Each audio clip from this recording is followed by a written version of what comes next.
Railway station पर एक train कई दिनों से रखी हुई थी। एक हरा तोता उस पर अपना घोंसला बनाता है, फिर उसी घोंसले में अंडे देता है और कुछ दिनों में अंडों से नन्हे चूजे निकलते हैं।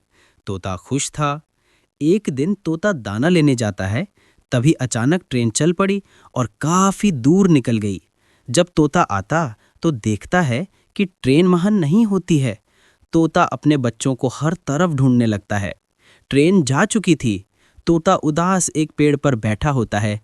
तभी वही ट्रेन उसी स्टेशन पर वापस आई। तोता खुश हो गया और फिर तोते ने अपना घोंसला पेड़ पर बना लिया। और फिर तोता रोने लगा। फिर लाइक सब्सक्राइब नहीं किया।